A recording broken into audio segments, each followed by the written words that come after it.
Boa tarde, pessoal. Bem-vindos a mais um Rascunhos Econômicos. Eu sou o Léo. Bem, hoje é mais uma aula, né? Que não é bem um curso, são aulas que constituem um curso, mas sem a estrutura de uma ciência, né?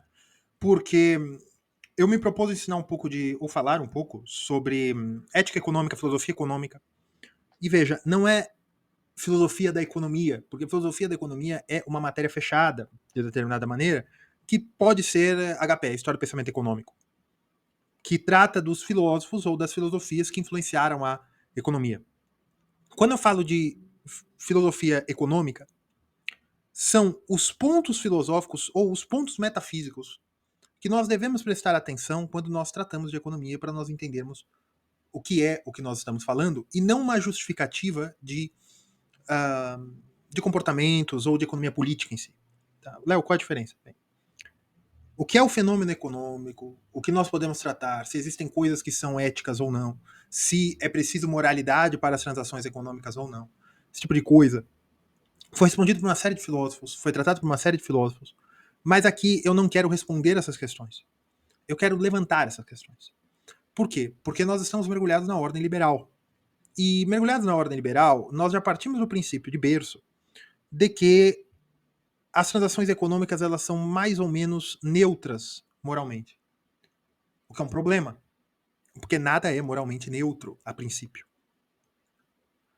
Bem, hoje nós vamos falar de política e economia, e essa aula vai ficar só para membros rascunheiros, mas eu vou ter que fazer uma viagem daqui a algumas semanas, e talvez eu abra esse vídeo que está guardado para o público. Então, se você não é rascunheiro acadêmico, essa aula vai ficar aberta, e temos mais aulas dessas gravadas para membros. Se essa aula nunca for aberta, os membros vejam que é algo exclusivo, certo? Muito bem. Léo, por que você vai tratar de política e economia se essa série de vídeos, essa playlist, é sobre filosofia econômica, é sobre a filosofia na economia?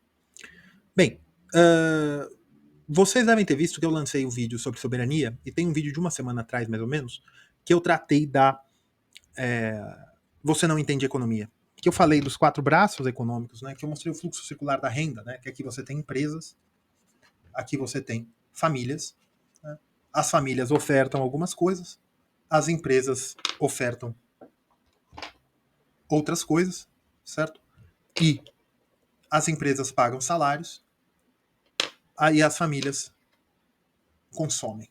Tá? Esse é o fluxo circular da renda.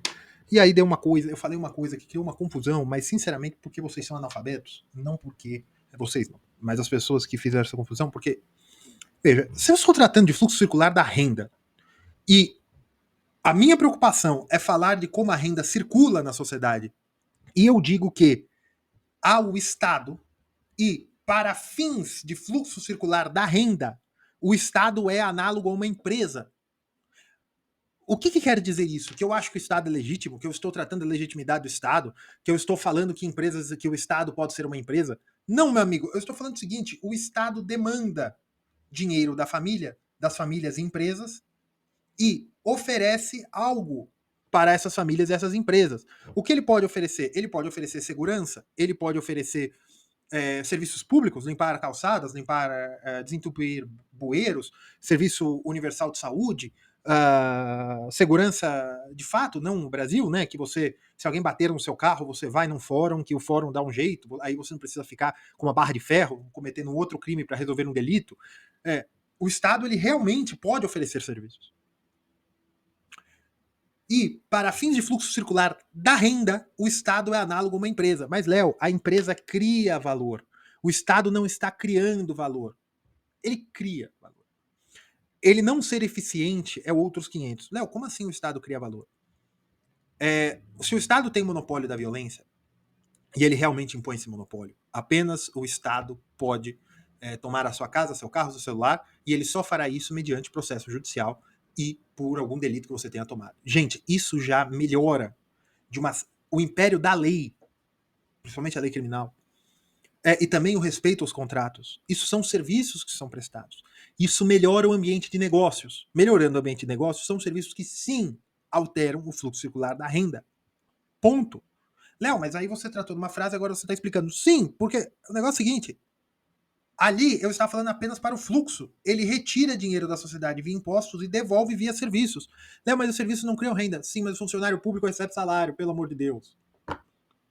O funcionário público recebendo salário, ou o escritório que o governo está contratando para um escritório de contabilidade para fazer alguma investigação, ou sei lá, o exemplo foi ruim, ou a obra pública que o Estado está construindo, além do bem da formação bruta de capital que ele está construindo, a ferrovia, a rodovia, o porto, ele também está pagando o salário dos engenheiros, dos advogados para a ordem de licenciamento ambiental. Essa renda está circulando ao fluxo.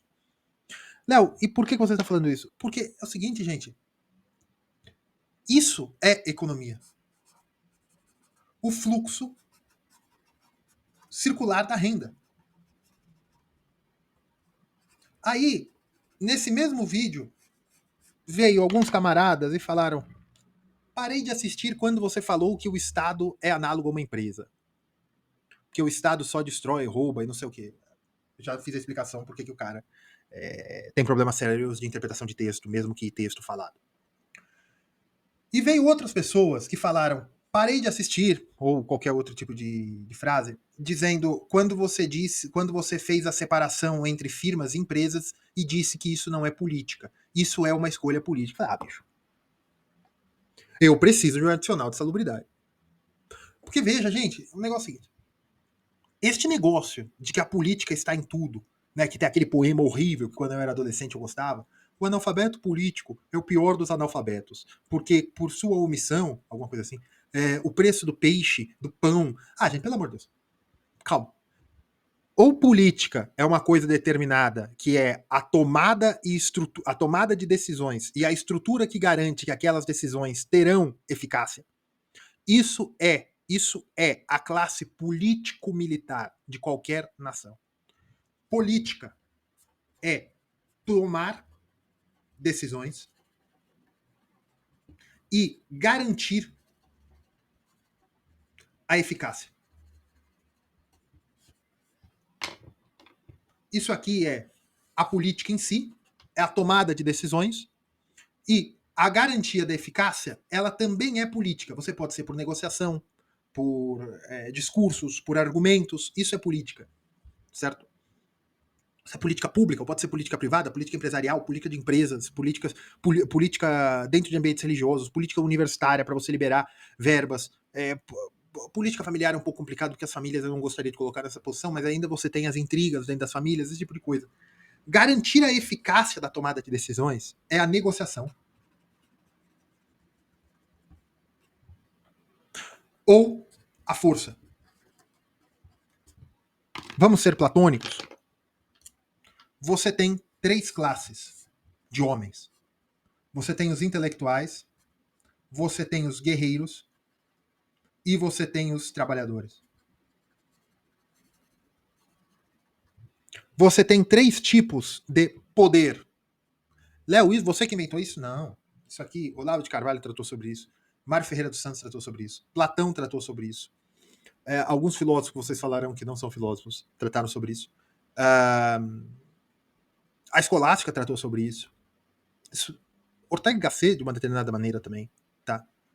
Existem 3 estruturas de... a praxeologia de Mises trata sobre isso. Existem 3 formas de poder. Existe o poder intelectual, existe o poder físico e existe o poder econômico. Ou seja, política é sobre tomar decisões e o poder de executá-las. A intelectualidade exerce poder com convencimento. Os guerreiros, os nobres, os funcionários públicos exercem poder ou sancionando ou apoiando. Léo, como assim sancionando? A sanção que levou o nosso Supremíssimo? Não. É sanção física. Ou se você não fizer tal coisa, se você não pagar a dívida, nós vamos tirar seu dinheiro do banco e não tem para que você reclamar. E quem não permitir que o dinheiro seja retirado do banco, porque nós determinamos, via processo judicial, não importa, nós determinamos que o seu dinheiro deve ser confiscado por culpa do processo XYZ, Quem tentar impedir também será chamado ao processo e, no limite, pode ser preso por coação no curso do processo. Se você não pagar o seu aluguel, você vai ser despejado da sua casa. Se você sendo despejado da sua casa, se você não quiser sair, vai vir 2 policiais e vai te tirar. Isso é poder. É o poder de te sancionar. É o poder de te exercer algo que você não quer. É o limite no limite do limite, é o poder de matar. Esse é o poder do Estado. Este é o poder político por definição. Tomar as decisões. E quem não quiser tomá-las, manda prender, se resistir à prisão, 7 palmos. E o poder econômico? O poder econômico é o mais fraco dos poderes. Léo, como assim? O poder econômico é o mais fraco dos poderes. Por que o poder econômico é o mais fraco dos poderes? Esta casa que eu estou gravando, e eu espero que eu esteja sozinho, que não haja nenhum fantasma aqui, ou ninguém tenha pulado a janela enquanto eu fechei a porta para entrar aqui no quarto, tem uma porta para a rua. Esta porta tem uma tranca. Esta tranca cede com um belo de um chute. Se alguém entrar aqui, pode levar tudo que eu tenho.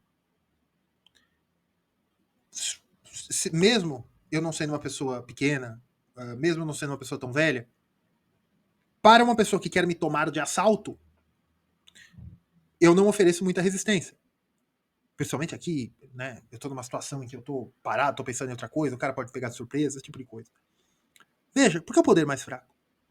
Há uma ordem estabelecida pelos guerreiros, são funcionários públicos, militares, né? Que a antiga classe nobre, quando esse modelo foi feito. Há uma ordem em que as determinações de convívio da polis, que é o estado em que eu estou, feita teoricamente por intelectuais, é respeitada e ordenada pelos guerreiros, que é pela burocracia, hoje burocracia, né, nesse estado pós-Revolução Francesa, e que todo o povo se beneficia da ordem prestada por esses que nós chamaremos de guerreiros.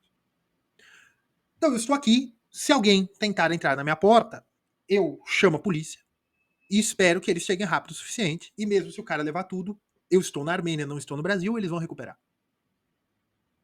Então, a minha propriedade privada, que é um computador, um celular e mais algumas coisinhas, a minha propriedade privada está sendo respeitada, está sendo protegida de uma determinada maneira pelo Estado, através da força policial e o aparelho repressivo judicial. Só que esse mesmo Estado, se eu não pagar meus impostos aqui na Armênia, eles podem confiscar o que eu tenho. Podem. Por quê? Porque eles têm as forças. E é um consenso da sociedade, não, ANCAPs, vocês não são a maioria. É um consenso na sociedade que algum tipo de imposto tem que ser cobrado, porque esse estado de coisas tem que ser mantido. Se eles estão certos, se eles estão errados, é problema deles. O que é seu também, que você está dentro da sociedade. Nisso eu até entendo a revolta. Mas veja, há a necessidade não, a existência cósmica dessa estrutura que se chama Estado e aparelho repressivo. Quando um pai corrige um filho, quando uma mãe corrige um filho, toda a estrutura humana é de correções, de uma determinada maneira. Muito bem. Só que o que me importa é o poder econômico. O poder econômico é o mais fraco de todos. Ele é o mais covarde, porque é muito fácil de perdê-lo. Quando eu era mais jovem, eu ficava pensando, aqueles filmes de máfia, né? Por que os capangas respeitavam o Vitor Corleone? Por que os capangas respeitavam, né, naqueles filmes do Rambo, né? Por que os capangas vietnamitas respeitavam aquele capitão vietnamita se estavam mandando eles para combater o Rambo e eles iriam falecer, né? Ou até mesmo o xerife, né, do primeiro filme do Rambo, que mandava aqueles soldados com medo iam de qualquer maneira. O que fazia eles obedecerem? Bem, primeiro de tudo, você vai falar, Léo, na máfia é medo do cara um daqueles capangas matava o seu Vitor Corleone, mas depois vinham outros e iam pegar o capanga, pegar a família dele, esse tipo de coisa. Então era pior. Sim, no Estado moderno, o que faz um soldado nessa confusão do Mar Negro de ambos os lados irem? Se eles não forem, prevaricação, não. Esqueci o nome. Deserção. deserção é punido com pena capital. Então, dentro do próprio aparelho repressivo judicial do Estado, você tem repressão via procedimentos judiciais, na melhor das hipóteses, para impedir a deserção, para impedir que aquele corpo coeso do aparelho repressivo desapareça. E no ambiente econômico? No ambiente econômico, você tem regras dadas garantidas pelos guerreiros, vamos dizer assim, né, pela classe política, garantida por eles, há regras, né, pela classe judicial, pela classe policial e pela classe política, há regras garantindo que um milionário que ficou milionário fabricando papel higiênico, um bilionário que ficou bilionário fabricando carros, um bilionário que ficou bilionário com sites na internet, esse tipo de coisa, garantindo que o dinheiro que aquela pessoa tem, ela pode pôr no banco, e o banco não pode se apropriar, porque se o banco se apropriar, você vai na justiça, paga o advogado e você ganha ainda uma indenização do banco, e se o banco não quiser pagar, no limite, o sócio administrador vai preso. Então veja, mas se um juiz decide, ou se um policial se recusa a cumprir que o banco ou que um contrato seja cumprido, eu perdi o dinheiro, sim. Então, o dinheiro que eu tenho no banco, o dinheiro que a propriedade que eu comprei, tem um papel, escritura, matrícula, sei lá, dizendo que aquela propriedade é minha e eu tenho que receber o aluguel. Se a polícia, o judiciário, ou depende para cada país qual que é o âmbito que você pede, né? Aqui na Armênia você nem vai na justiça. Se você não paga aluguel, você vai na polícia, né? O senhorio vai na polícia. Você pega aquele papel, você leva lá e fala, não, aquela casa é minha. Ah, mas ele tá morando lá 10 anos, não importa, aquela casa é minha. Vai lá, tá aqui o papel, tá certo, faz. A verificação tem que ser verificada. Você tem que sair que é a propriedade dele. Mas por que é a propriedade dele? Porque o papel tá escrito. Na verdade, não. A propriedade da pessoa, pela doutrina social da igreja, porque o homem é digno do seu salário, e se a pessoa poupou, utilizou, fez acordos e comprou a casa pertence porque é fruto do trabalho dele. Mas hoje, no sistema jurídico que nós temos, nós entendemos o seguinte: a casa é sua quando você tem um papel. Não. Mas o papel é um símbolo da propriedade. Mas no Brasil vem virando a propriedade. E é por isso que se tem no Brasil o uso social da propriedade. Porque o símbolo não significa nada. Ah, só porque eu tenho um papel, você é dono? Não, eu sou dono porque eu utilizei trabalho para comprar aquela propriedade. Só que, como as pessoas pensam, não, eu sou dono porque eu tenho documento e paguei meus impostos. Ou seja, o dever administrativo, né, o ato administrativo de propriedade não é a legitimidade da propriedade. E a partir do tempo que você vai usando os termos de forma errônea, você leva à dissolução dos termos. E aí você cria essa bagunça de uso social da propriedade. Mas muito bem. Então veja, o poder econômico, que é o poder de garantir vantagens ou comodidades para pessoas, que é o poder econômico, eu posso te dar um carro, eu posso comprar um aquecedor para sua casa no inverno, eu posso pagar o tratamento médico da sua mãe, eu posso pagar uma dívida que está te incomodando, eu posso comprar uma alimentação melhor. Isso é o poder do dinheiro. Poder mercantil. É o poder de te dar algo. O dinheiro também tem o poder indireto de te retirar algo. Como assim? Você pode fazer assédio judicial via poder econômico, utilizando a máquina do Estado contra uma pessoa. Eu não gosto dessa pessoa, eu tenho muito dinheiro, eu vou contratar um monte de advogado, eu vou fazer tantos processos quanto a pessoa não pode se defender, ela vai ter uma crise nervosa e ela vai ter um AVC. Pode acontecer. E deve acontecer muito. Sim. Mas veja, o poder econômico, na verdade, está se utilizando de poder político. Político, judiciário, policial. Léo, e o poder intelectual? O poder intelectual manda nos três. Manda nos dois. Os intelectuais dão a moralidade dos guerreiros e os intelectuais moldam o que os trabalhadores ou burgueses pensam, gostam, gostariam. Há muita promiscuidade entre os três, mas o importante é o seguinte: o poder econômico é o mais frágil de todos. O poder econômico faz parte da política. Política, como eu disse, é o ato de tomar decisões, né, bolar e tomar decisões, e a capacidade de empregá-las. Ou a sua torná-las efetivas. Efetivá-las. Né? É um dos dois. É os dois, né? Empregá-las ou efetivá-las. O poder Numa sociedade em que você já tem uma estrutura jurídica, uma estrutura policial, uma estrutura burocrática e um ambiente intelectual que permita, o poder econômico é o mais poderoso. Por quê? Porque o poder econômico tem a capacidade de instrumentalizar o poder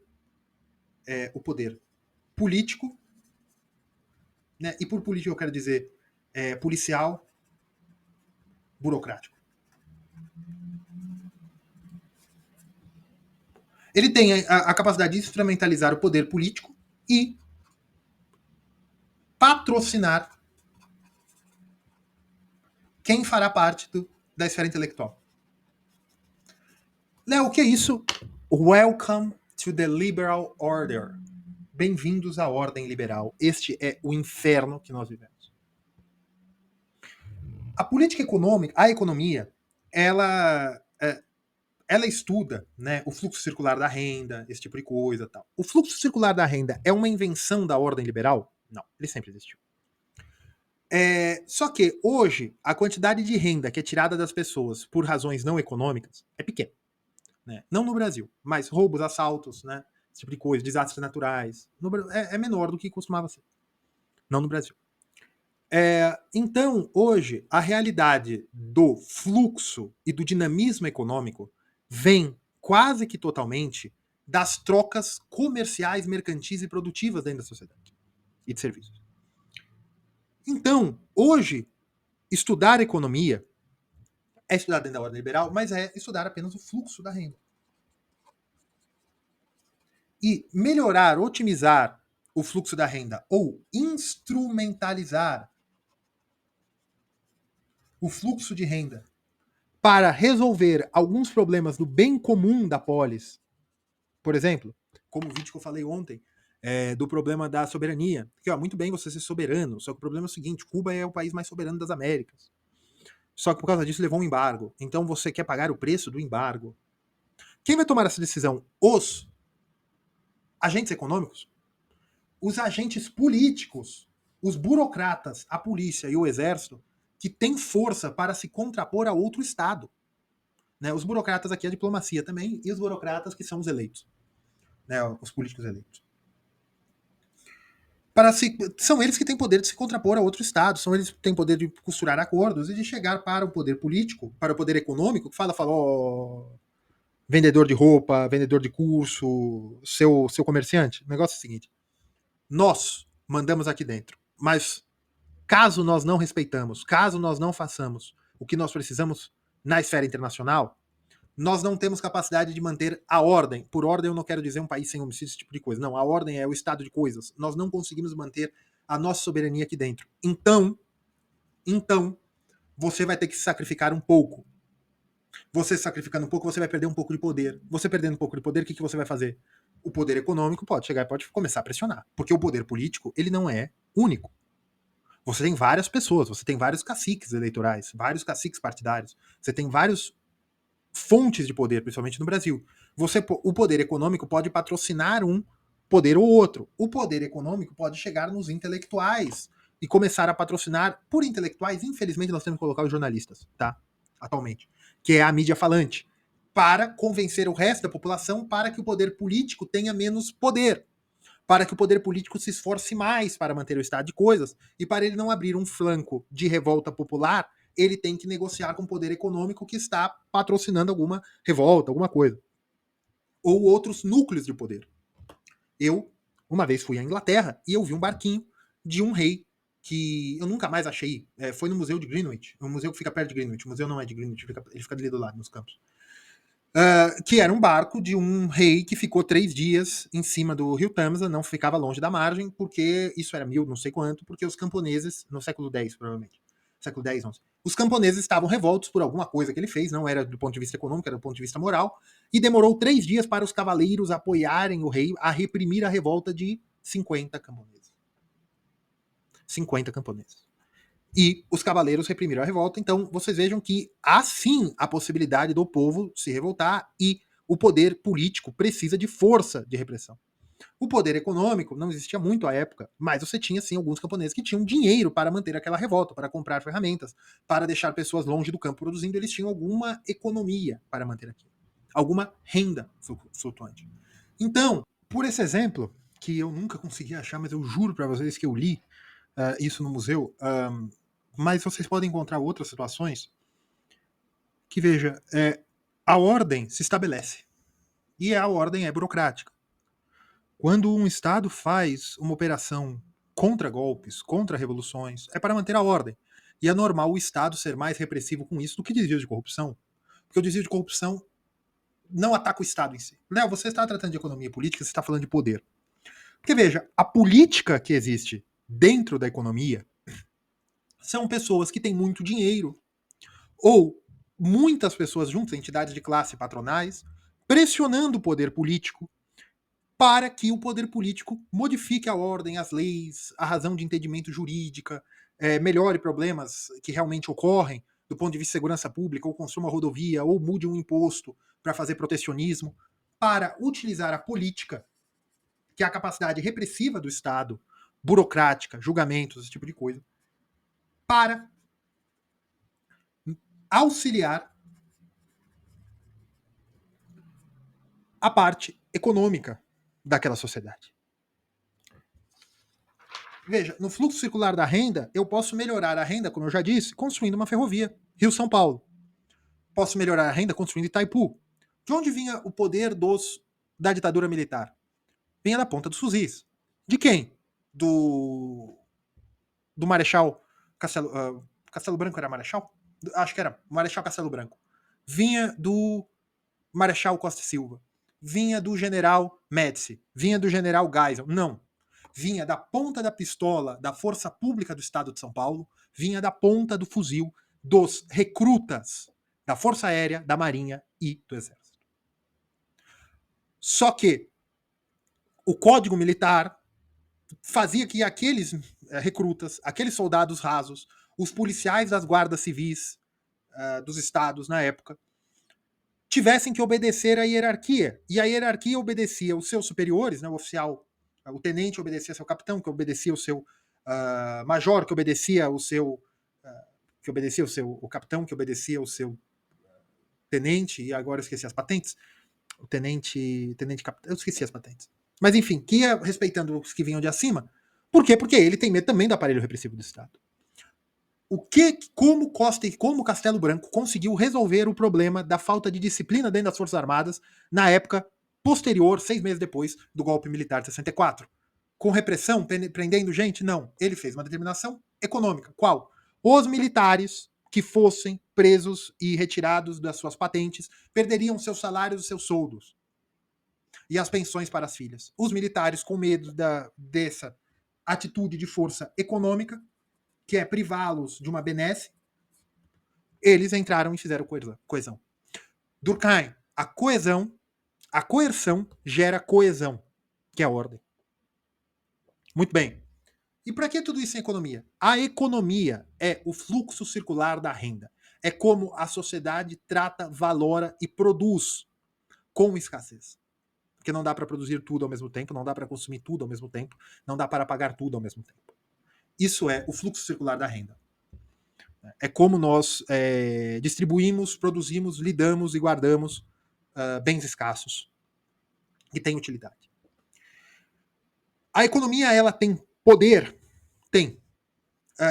Por quê? Porque eu posso convencer as pessoas também por benesses econômicas. E eu posso desconvencê-las, eu posso fazer elas se convencerem a voltar atrás, as ameaçando de alguma sanção econômica. Mas veja, isso é o poder econômico, isso é a política na economia. Quando você fala que economia é política, você parte do princípio que as classes dominantes dentro da economia, que são os grandes empresários, têm poder sobre o aparelho estatal. E tendo poder sobre o aparelho estatal, podem determinar plenamente ações econômicas. O regime militar, o nacional desenvolvimentismo, a economia de guerra, a economia comunista, são economias em que a classe militar, que são os guerreiros, os burocratas, mandam em quem produz. Mas todos obedecem a intelectualidade, que pode ser o partido também. Economia é sempre o final da linha de poder, não o início. Então, quando você fala, você está tirando economia da decisão, economia é política. Não, meu amigo. O problema é o seguinte: economia não é política. Economia é produção. A produção de bens. Você pode fazer política com o dinheiro, você pode financiar mudanças de pensamento, você pode financiar e comprar almas, vamos dizer assim, né? Comprar caráter, comprar decisões, comprar. Pode. Tanto legal como ilegalmente. Pode. Pode. Só que a economia não é política. A economia é uma permissão da política de você ter o livre mercado, de você ter o mercado de livre concorrência, de você ter a propriedade privada.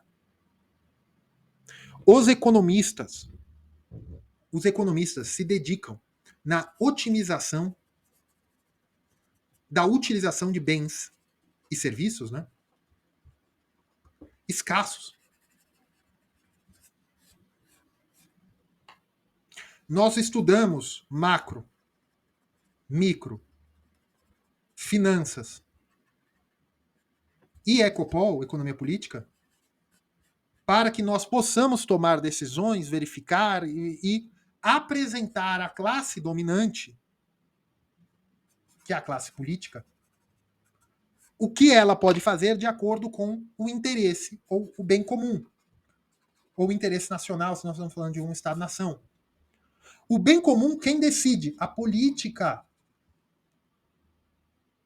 A política decide o que é o bem comum. A quem? A classe política.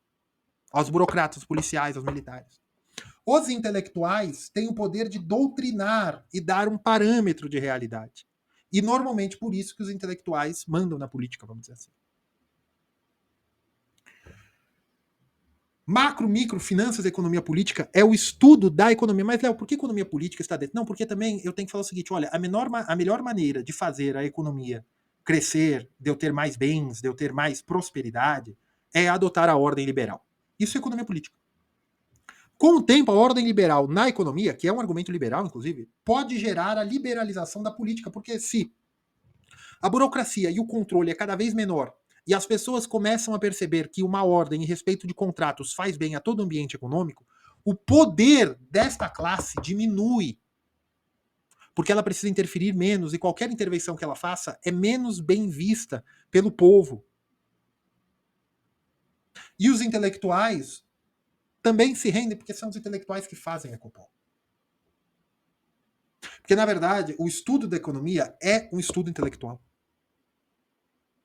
Só que um economista, um analista, um financista, eles podem ser intelectuais, mas eles podem ser apenas trabalhadores muito bem capacitados.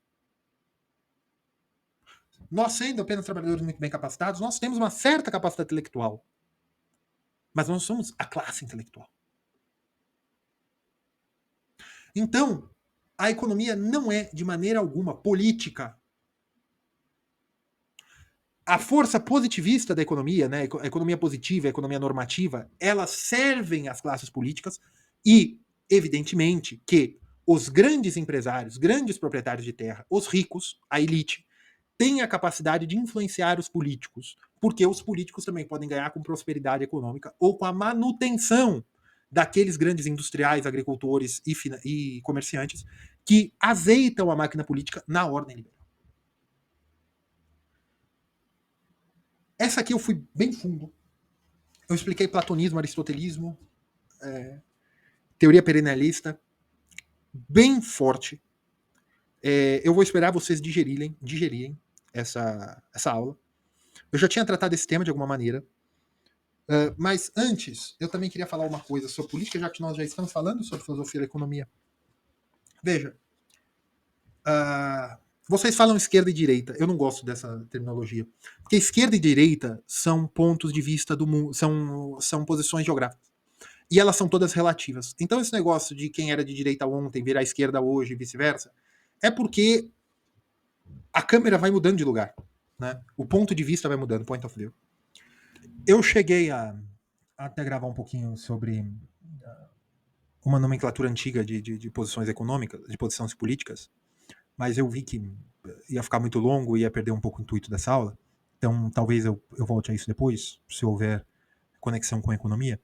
Mas o que eu quero deixar claro aqui é que o marxismo, o liberalismo, eles são concepções políticas que têm uma doutrina econômica muito bem vista, até porque para eles, para o marxismo e para o liberalismo, a concepção de que o poder econômico corrompe, ou corrompe no sentido neutro da palavra, que o poder econômico determina as relações políticas e intelectuais, é de start. Né? Eles já partem dessa a priori, dessa noção a priori. Então, essa é a ordem liberal, né? Porque o marxismo vem do liberalismo. É uma crítica ao liberalismo. Então é isso, tá, gente? Pode ser que eu abra essa aula. Eu gostaria que vocês comentassem, porque esse vídeo ficará para membros. Comentem, por favor. Comentem. O que vocês acharam? Se está fugindo do tema? Se vocês entenderam? E comentem, por favor. Eu peço que todo mundo que assista comente o que achou desse vídeo. Se eu não estou desviando, mas eu acredito que não. E é isso aí. Tá bom, pessoal? Um abraço. Fiquem com Deus.